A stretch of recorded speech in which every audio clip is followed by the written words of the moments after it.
सुप्रभात बच्चों।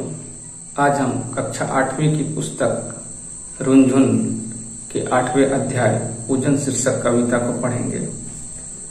थाल सजाकर किसे पूजने चले प्रातः ही मतवाले, कहाँ चले तुम राम नाम का पीताम्बर तन पर डाले।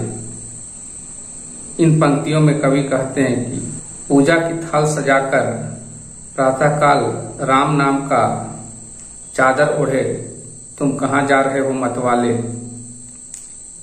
अगली पंक्ति है, चले झूमने मस्ती से तुम क्या अपना पथ आए भूल, कहाँ तुम्हारा दीप जलेगा कहाँ चढ़ेंगे माला फूल। इस पंक्ति में कहते हैं कवि की तुम झूमते हुए किधर को जा रहे हो, क्या तुम अपना रास्ता भूल गए हो, तुम्हारा ये पूजा का दीपक कहाँ जलेगा और ये फूल माला कहाँ चढ़ेगा। अब आगे की जो पंक्ति है, इधर प्रयाग ना गंगा सागर, इधर ना रामेश्वर काशी, कहाँ किधर है तीर्थ तुम्हारा, कहाँ चले तुम सन्यासी। इस पंक्ति में कवि बोलते हैं कि इधर ना तो प्रयाग है, ना गंगा सागर है, ना ही रामेश्वर और काशी जैसे तीर्थ स्थल है, फिर तुम किधर को चल दिए सन्यासी। आगे की जो पंक्ति है, मुझे न जाना गंगा सागर, मुझे न रामेश्वर काशी, तीर्थराज चित्तौड़ देखने को मेरी आंखें प्यासी। अब अगले पंक्ति में भक्त जवाब देता है, ना मुझे गंगा सागर जाना है, ना मुझे रामेश्वर और काशी जाना है, मुझे तो तीर्थ स्थलों के राजा चित्तौड़ को देखने जाना है, उसको देखने के लिए ही मेरी आंखें प्यासी है। अब अगले जो पंक्ति है, अपने अचल स्वतंत्र दुर्ग पर सुनकर बैरी की बोली, निकल पड़ी लेकर तलवारें जहां जवानों की टोली। मुझे उस चित्तौड़गढ़ में जहां जाना है जहां दुश्मनों की आवाज सुनकर जवानों की टोली निकल पड़ी और तलवार लेकर उससे युद्ध करने लगी। आगे की जो पंक्ति है, जहां आन पर माँ बहनों की जला जला पावन होली, वीर मंडली गर्वित स्वर में जय माँ की जय जय बोली। हमें उस चित्तौड़गढ़ में जाना है जहां माँ बहनों ने अपनी बहादुरी के जलवे गाड़े और उसकी वीरता का गुणगान होने लगा और उसकी जय जयकार होने लगी। आगे की जो पंक्ति है, सुंदरियों ने जहां देश हित जौहर व्रत करना सीखा, स्वतंत्रता के लिए जहां बच्चों ने मरना सीखा। अगली पंक्ति में भक्त बोलता है, मुझे उस जगह जहां जाना है जहां सुंदरियों ने जौहर करना सीखा और बच्चों ने देश के लिए मर मिटना सीखा। आगे की जो पंक्ति है, वहीं जा रहा पूजन करने लेने सतियों की पद धूल, वहीं हमारा दीप जलेगा वहीं चढ़ेगी माला फूल। इन पंक्तियों में भक्त बोलता है कि मैं उसी जगह पर जा रहा हूं जहां सतियों के पैरों की धूल मिलेगी, वहीं हमारा दीप और फूल माला चढ़ेगा। अगली पंक्ति जो है, वहीं मिलेगी शांति, वहीं पर स्वस्थ हमारा मन होगा, वीरवरों की पूजा होगी, खड़कों का दर्शन होगा। मैं उस जगह पर जा रहा हूं जहां पर मुझे शांति मिलेगी, वहीं हमारा दीप जलेगा और वीरों की पूजा होगी और उसके द्वारा लड़े गए तलवारों के दर्शन होंगे। इस कविता के कवि हैं श्याम नारायण पांडे। हम आते हैं इसके अभ्यास प्रश्न की ओर। अभ्यास खंड क के दूसरे प्रश्न का क नंबर जो प्रश्न दिया गया है, इस कविता के रचनाकार कौन है, तो इसका उत्तर होगा इस कविता के रचनाकार श्याम नारायण पांडे हैं।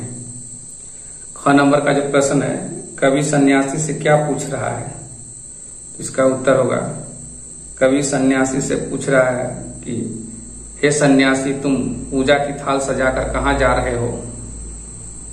अगला जो ग नंबर का प्रश्न है, सन्यास ने किस रंग की पोशाक धारण कर रखी है, तो इसका उत्तर होगा सन्यासी ने पीले रंग का वस्त्र धारण किया हुआ है। घ नंबर का जो प्रश्न है, बच्चों ने किस लिए मरना सीखा था? तो इसका उत्तर होगा बच्चों ने स्वतंत्रता के लिए मरना सीखा था। अब अभ्यास खंड ख के पहले प्रश्न को हम देखते हैं। कविता की पंक्तियों में छूटे शब्द भरिए। छात्र इसको स्वयं कविता देखकर करें। दूसरा जो प्रश्न है, उत्तर लिखिए। सन्यासी की वेशभूषा कैसी होती है? तो इसका उत्तर होगा सन्यासी ने राम नाम की पीली चादर ओढ़ रखी थी। अब अगला जो प्रश्न है ख नंबर का, सन्यासी कहाँ जा रहा है और हाथ में क्या लिए जा रहा है? इसका उत्तर होगा सन्यासी चित्तौड़ में वीरों की समाधि की ओर जा रहा है, उसके हाथों में पूजा की थाली है। अब ग नंबर का जो प्रश्न है, कविता में किन किन तीर्थ स्थलों के नाम आए हैं? तो इसका उत्तर होगा कविता में प्रयाग, गंगा सागर, रामेश्वरम और काशी के नाम आए हैं। अब अगला जो तीसरा नंबर का प्रश्न है, इन पंक्तियों के अर्थ लिखिए। मुझे न जाना गंगा सागर, मुझे न रामेश्वर काशी, तीर्थराज चित्तौड़ देखने को मेरी आंखें प्यासी। इन पंक्तियों के अर्थ आप भावार्थ वाले भाग को सुनकर स्वयं लिखें। अब अगला जो है अभ्यास खंड ग का प्रश्न, पठांश पढ़कर संक्षिप्त उत्तर दीजिए। अपने अचल स्वतंत्र दुर्ग पर सुनकर बैरी की बोली, निकल पड़ी लेकर तलवारें जहां जवानों की टोली। इस पठांश के आधार पर जो पहला प्रश्न है, अचल स्वतंत्र दुर्ग कौन सा है? तो इसका उत्तर होगा अचल स्वतंत्र दुर्ग चित्तौड़गढ़ का किला है। दूसरा नंबर का जो प्रश्न है, किसकी आवाज सुनकर जवानों की टोली निकल पड़ी? तो इसका उत्तर होगा बैरी के आक्रमण की आवाज सुनकर जवानों की टोली निकल पड़ी। वह आगे का जो अभ्यास खंड घ के पहला प्रश्न है, कवि ने चित्तौड़ को तीर्थराज क्यों कहा है? इसका उत्तर होगा चित्तौड़ की धरती में अनेक वीर वीरंगनाओं को जन्म दिया है, ऐसी प्रसिद्ध जन्मस्थली को कवि तीर्थराज मानते हैं। अब अगला जो दूसरा नंबर का प्रश्न है, तीर्थ स्थल किसे कहा जाता है? तो इसका उत्तर होगा पवित्र स्थान जहां पूजा अर्चना होती है, उस स्थल को तीर्थ स्थल कहा जाता है। अगला जो प्रश्न है अभ्यास खंड अंगक का जो प्रश्न दिया गया, इन वाक्यों में क्रिया विशेषण शब्दों को रेखांकित कीजिए और उनके भेद लिखिए। क नंबर का जो वाक्य है, वह पूजा करने कहाँ जा रहा है, यहाँ कहाँ को रेखांकित करना है और यह स्थानवाचक क्रिया है। अब दूसरा जो वाक्य है, सैनिक तेजी से चला जा रहा है, यहाँ तेजी को रेखांकित करना है और यह रीतिवाचक क्रिया है। ग नंबर का जो वाक्य है, परसों मैं भी समाधि के दर्शन करने आया था, तो इसमें परसों को रेखांकित करना है और यह कालवाचक क्रिया है। अगला जो घ नंबर का वाक्य है, समाधि पर मैं आज माथा टेकने जाऊंगा, इसमें आज को रेखांकित करना है और यह कालवाचक क्रिया है। अब दूसरा नंबर का जो प्रश्न है, इन वाक्यों में रंगीन शब्दों के कारक भेद लिखिए। क नंबर का जो वाक्य है, उसने तंद पर पीले वस्त्र डाल रखे थे, यह अधिकरण कारक है। ख मुझे सतियों के चरण धूलि चाहिए, यहाँ सतियों संबंध कारक है। ग नंबर का जो वाक्य है, पुजारी मंदिर से लौट रहा है, यह अपादान कारक है। घ नंबर का जो वाक्य है, उसने थाल सजा कर रखा है, यह कर्मधारय कारक है। अगला जो अंग नंबर का वाक्य, हे युवक तुम कहाँ जा रहे हो, यह संबंध बोधक कारक है। च नंबर का जो वाक्य है, मुझे वीरों की समाधि के दर्शन करने जाना है, यह कर्ता कारक है। अगला जो 6 नंबर का वाक्य है, सन्यासी पूजा के लिए थाल सजाकर ले जा रहा है, यह संप्रदान कारक है। ज नंबर का जो वाक्य है, उसका मन श्रद्धा से भर रहा है, यह करण कारक है। अब तीसरा नंबर का जो प्रश्न है, इन शब्दों का संधि विच्छेद कीजिए। क नंबर का जो शब्द है रामेश्वर, तो इसका संधि विच्छेद होगा राम जोड़ ईश्वर।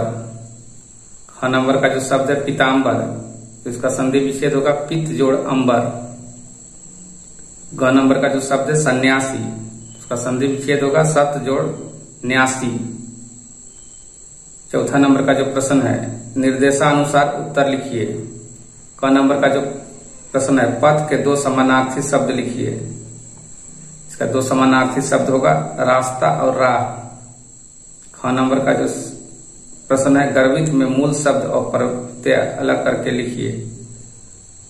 तो इसमें मूल शब्द गर्भ होगा और प्रत्यय दूत होगा। अब अगला जो ग नंबर का प्रश्न है, पर्याय का संज्ञा भेद लिखिए।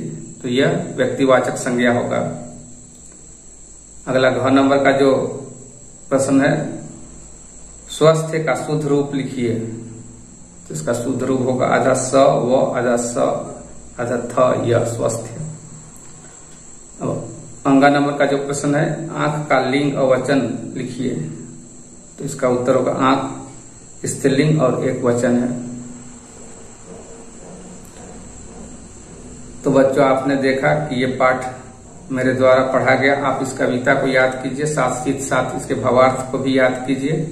पाठ के पूरे प्रश्न उत्तर को अपनी कॉपी में लिखकर उसका बार बार अभ्यास करें। तो आज के लिए इतना ही। हमारा जो वीडियो बनाने का आपको प्रयास अच्छा लग रहा है तो चैनल को सब्सक्राइब कीजिए, वीडियो को लाइक कीजिए, कमेंट कीजिए और दोस्तों में शेयर कीजिए। धन्यवाद।